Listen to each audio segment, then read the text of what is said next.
Columbus, Ohio, April 1, 2006. The short North District is alive with spring break energy. Music drifts from open bar doors. Laughter spills into the streets. At the Ugly Tuna Saloona, a popular bar perched on the second floor of a small shopping plaza, students crowd in to celebrate the start of the holiday. Among them is 27-year-old Brian Shaffer, a second-year medical student with a bright future ahead.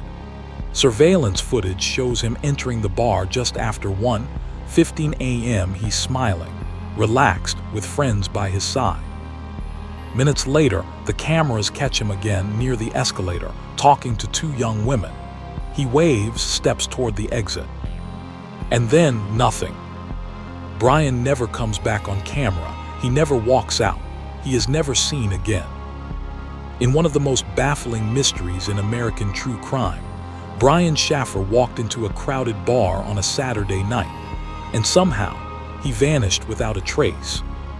Before we dive into the haunting details of Brian's disappearance, make sure to subscribe to CaseCrypt Vault and join us as we reopen the cold cases time tried to bury.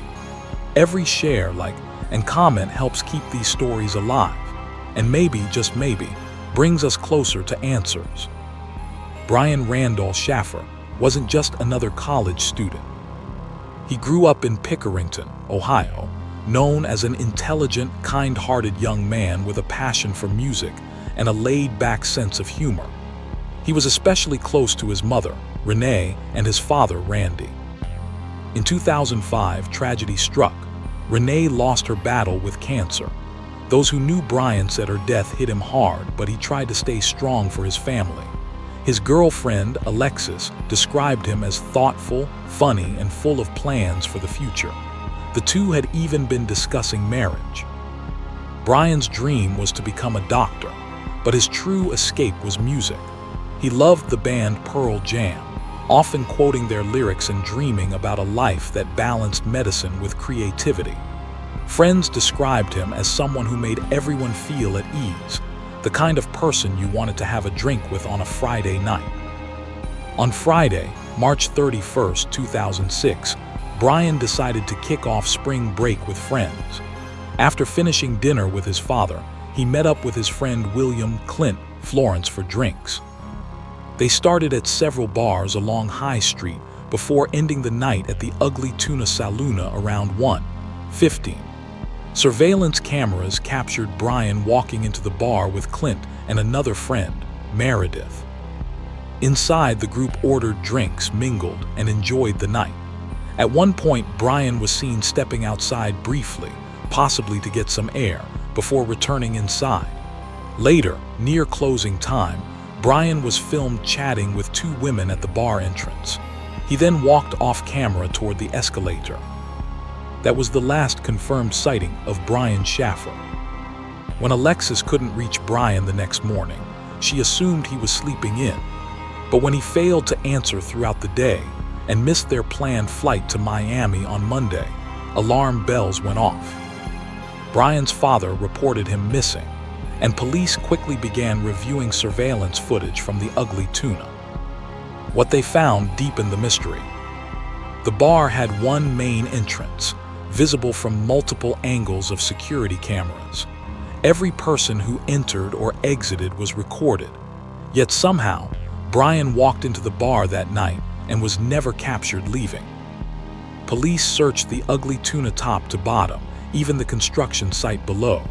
No trace, no blood, no belongings, no evidence of foul play. Brian's car sat untouched at his apartment. His bank accounts and phone were never used again. It was as if he had evaporated. Some theorize Brian staged his own disappearance. He had lost his mother only weeks earlier, and friends noticed he seemed distracted. Was he overwhelmed, grieving, looking for a way out? But those closest to him insist Brian wasn't the type to abandon his loved ones. He was in a committed relationship. He was advancing in medical school. He was excited about the future. To them, vanishing voluntarily made no sense. Another theory suggests Brian slipped out through a back door or construction site near the bar. Maybe he fell, was injured, and wasn't discovered.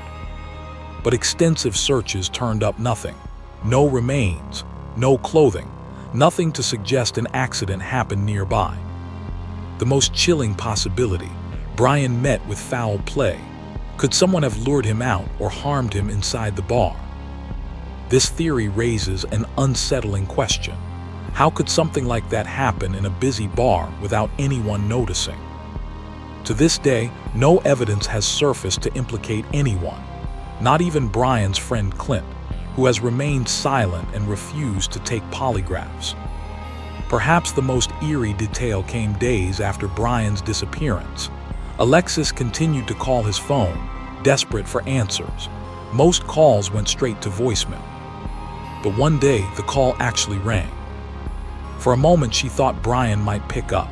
Instead, it went to voicemail. Verizon later suggested it was a glitch, a phantom ring.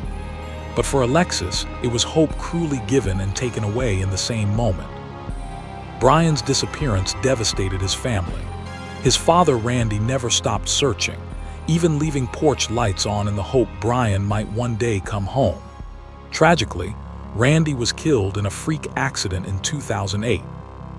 Brian's younger brother, Derek, later passed away in 2019, leaving only Alexis and distant relatives still hopping for answers. Year after year, tips trickle in. Alleged sightings pop up online, but none have ever been confirmed. The case remains unsolved.